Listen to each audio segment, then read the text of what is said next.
Hello. This story is one of our preschool favourites and it's called Charlie and the Cheesemonster. Let's see what happens.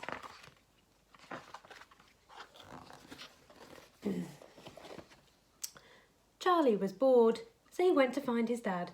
"Daddy, can we build a rocket, please?" asked Charlie. "Why not?" said his dad.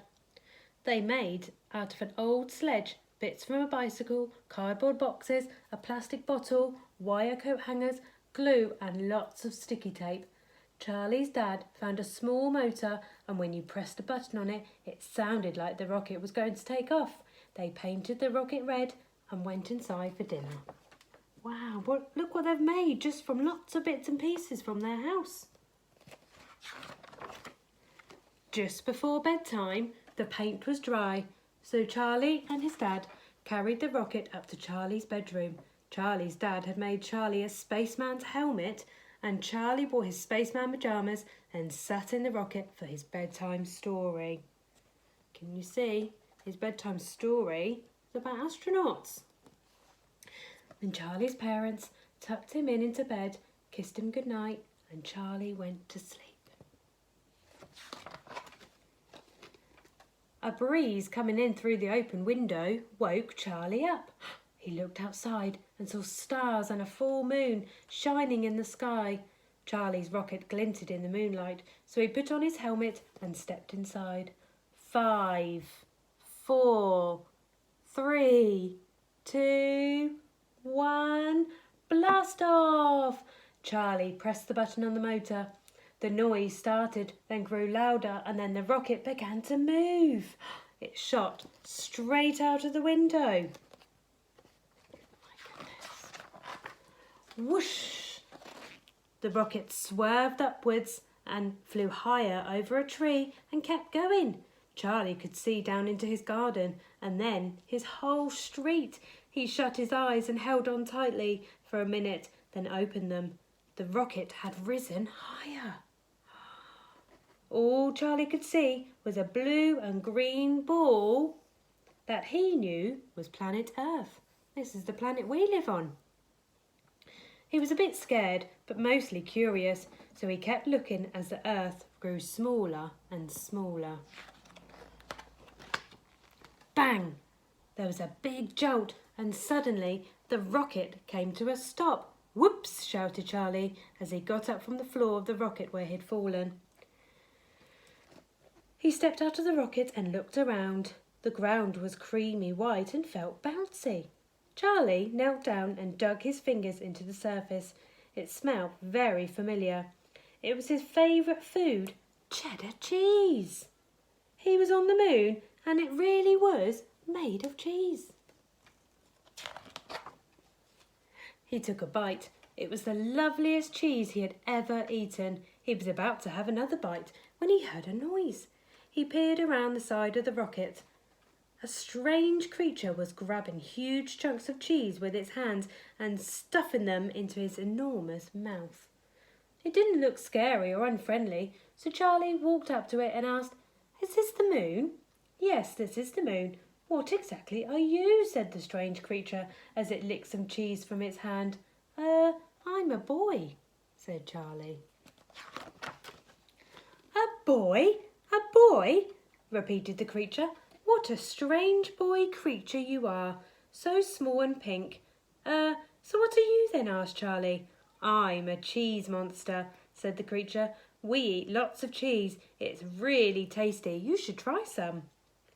"But you're eating up all of the moon," Charlie blurted out. "That can't be a good thing. What happens when you've eaten the whole moon? Will you eat my planet too?" Charlie worried. The cheese monster laughed. "Run out? We can't run out of cheese. Come with me. You'll find this interesting." Charlie's new friend led him to the dark side of the moon. Charlie couldn't believe his eyes. He was looking at the biggest cow he had ever seen, which was being milked by 2 cheese monsters. "This is Millie, our cow. We milk her to make cheese," said the cheese monster. "Let me explain the cycle of the moon's cheese to you." When we eat the cheese, the moon looks smaller. First we eat the top layer and it looks like someone has taken a slice off the top. We keep eating and it looks like a big bite has been taken out of the moon. You see. We carry on eating the cheese on the bright side of the moon, almost down to the last slice, so the moon looks like a tiny crescent. Then we take all the cheese we have made from the dark side and put it back on the bright side, so the moon looks new again. So that's why we have a new moon every month, Mama Charlie. Charlie had lots of fun with the cheese monsters. They let him help make a gigantic block of cheese and wrote Charlie on the side. They put the block on the top layer of the moon so that he would see it at bedtime, and they promised not to eat it. Then they took him back to his rocket and admired it while he got ready to take off. Charlie counted down from 5 and pressed the button on the motor. He looked out and waved at the cheese monsters, who waved back and shouted, "Goodbye, boy." The rocket zoomed through the air and the moon got smaller and smaller. Then there was a rush of noise and he flew back through his bedroom window and landed on the floor. Can you see? On the moon it says his name. It says Charlie. Charlie climbed out of the rocket and looked up at the big shining moon. He was sure it was a little small already. Yawning, Charlie climbed into bed and fell asleep. The next morning, the sun shone and the moon could just be seen. Charlie grabbed his telescope from the shelf and focused on the moon. Can you get your telescope? And can you look towards the moon? Can you see? It says Charlie.